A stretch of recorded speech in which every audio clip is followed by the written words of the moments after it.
What's going on, dudes and dudettes? So if nobody saw that's here right now, the little short I did yesterday about USC's 2024 National Signing Day class, I'll go through some of the more main highlights. Obviously, they signed like 18 or 20 players from high school, around that number. Then they also, I think there were some late guys that were added, because Walter Matthews, the top tight end, like a 4-star, I think he's from Georgia. His like post on X was not up yet for some reason, and I guess in Lincoln Riley's speech after, in the middle of the day yesterday, he said that him and Isaiah Rubin, there was something wrong with their letter of intent getting sent in, but they did do a separate post for that later in the day yesterday. But for some reason, they still have not done one for Isaiah Rubin, the local cornerback in LA. So I'm kind of wondering why that is. But a lot of places are saying that he is a part of the class. So I guess we'll have to wait and see on official news about that. But I think when it came to rankings in the Big Ten,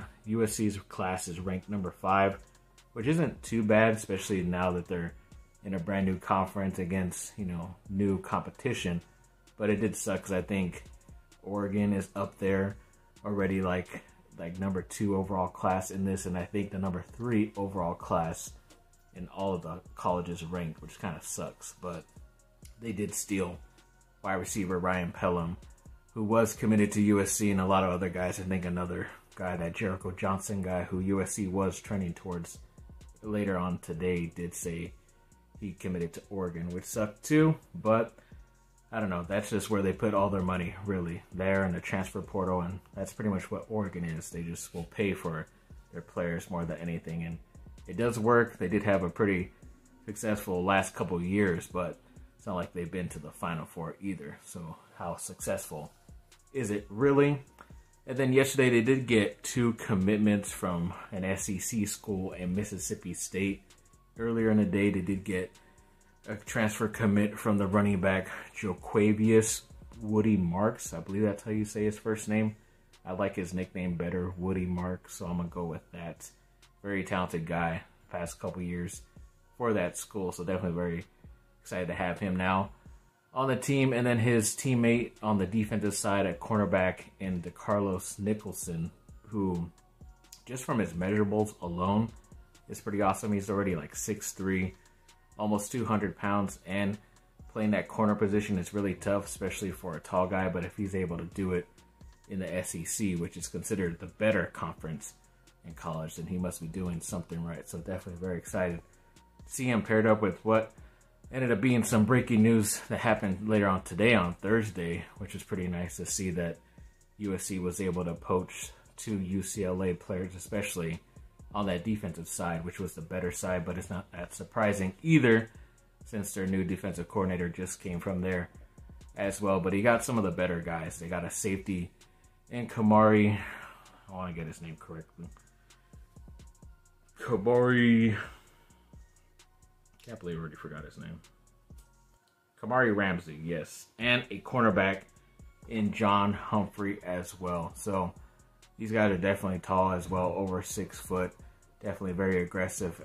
So they're definitely going to help out this defense, but especially what they were lacking last year. So definitely very excited to see them, and hopefully get some more news on some other guys later in the week. But yeah, I know there was some talk about a wide receiver from Texas A&M in Evan Stewart, who apparently has been coming down to just USC and Alabama for him to transfer to. And a lot of people are already editing USC jerseys on him, and it looks nice. But like I said, we're still waiting on that quarterback from Kansas State, Will Howard, to officially transfer to USC or some big news about it. There really has not been any big celebration about it from the USC football side. There's been rumors and other people have talked about that he's already transferred there, but I have not seen any official word from them. So we'll just have to wait and see when that news does come out sooner or later. And the USC women's team did play today. I think they did beat Long Beach State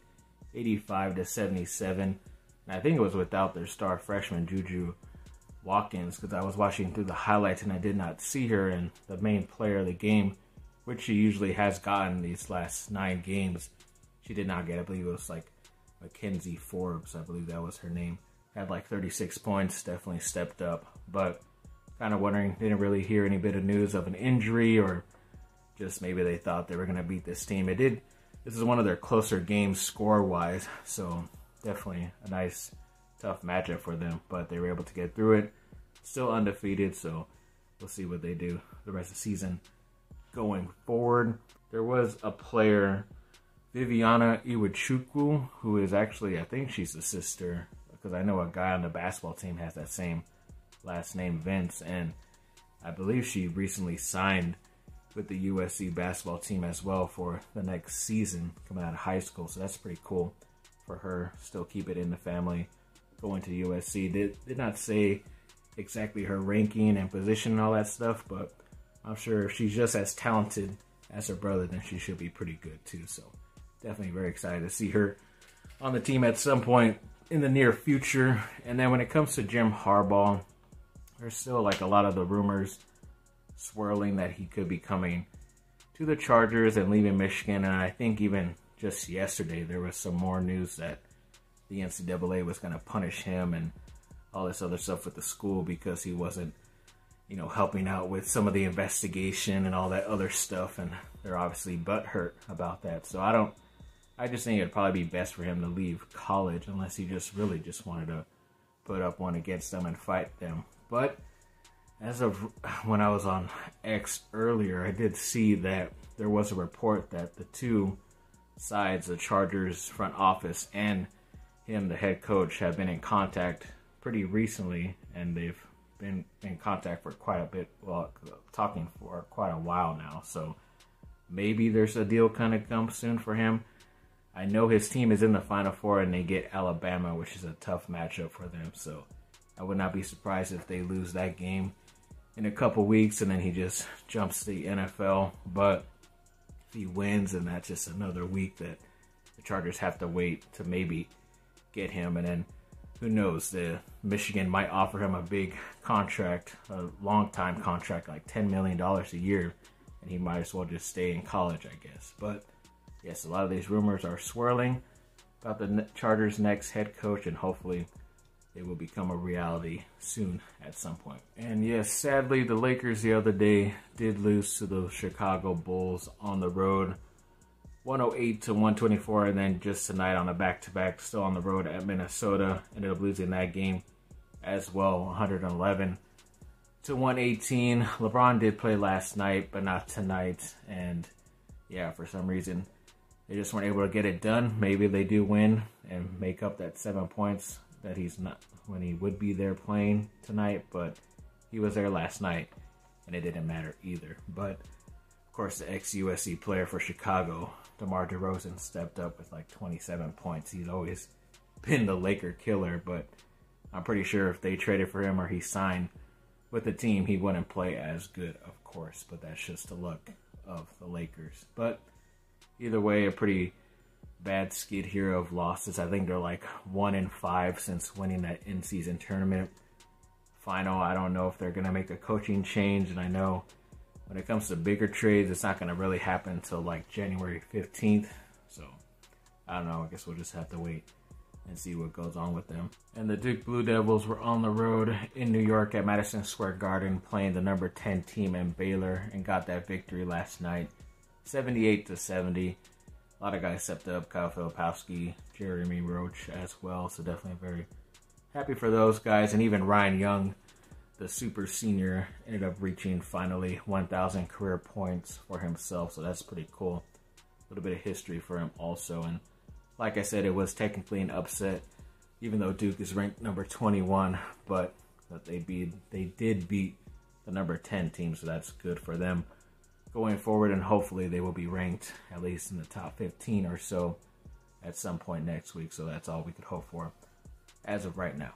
And the other day, Duke left tackle Graham Barton declared for the NFL draft, and I believe he's like the number 29th overall ranked player going in to the 2024 draft. So that's pretty good upside for him to definitely get picked in the first round, hopefully. So that'd be pretty cool for a Duke Blue Devil to, I think that the last time was maybe Daniel Jones, who got picked top 5 overall, the quarterback, but at another skill position that's good enough for them, so that'll be pretty cool to see. In Duke as well, the football side did have their National Signing Day as well, and I think they had around like 15, 16 players. Sadly, they still did not get the 4-star quarterback, Tyler Cherry. I think he went to Indiana. And I think pretty much everyone else that said they were committed stayed committed, which was nice. But hopefully they will be getting some other guys, at least today when you're watching this on Friday, when the early signing day period ends. And there's obviously still a chance in February. But try to get the momentum going into those next couple of months early, starting on Friday. But to name off all these guys, yes, I'll try to do it as quick as possible. The highest guy is a 4-star wide receiver in Chase Tyler, 3-star defensive tackle Preston Watson, 3-star offensive lineman Jack Small, 3-star offensive lineman Gamiel Allen, 3-star defensive end Tyshawn Reed, 3-star offensive lineman Bradley Smith, 3-star wide receiver Jaden Moore, 3-star tight end Brett Elliott, 3-star safety Zach Jackson, 3-star linebacker Derek Brown, 3-star end was his position, so maybe a nose tackle, Devontae Floyd, 3-star cornerback Landon Callahan. Heard a lot of people were after him, but luckily he still stayed committed. 3-star linebacker Montrez Smith, an Australian punter Cade Reynoldson, so I don't think he has a star, but he must be pretty good from coming down there.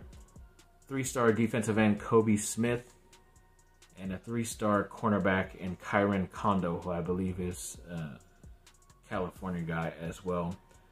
And I think as of right now, Duke has the number 14th ranked team in ACC, which does kind of suck. I'm pretty sure if that 4-star quarterback was still there, they would be at least middle of the pack in the ACC and a little bit higher, because I think right now in the overall rankings, they're like in the 30s or 40s, something like that. But all you need is a couple of highly talented guys, whether they're 3 or 4-star players, and a little bit more guys in the transfer portal as well, because they've definitely had more guys transfer away, which sucks compared to getting guys to transfer in as of right now. But it's hard because they're more like an Ivy League private school, so you need good grades. And it's hard to find guys who have good grades and who are really good athletes and players too. But they've been able to find some guys here and there, so hopefully they'll be able to do the magic again under their new head coach, Manny Diaz. So yes, thanks for watching, people. Like and subscribe. Comment down below. Let me know what y'all think. Have a great day. Bye.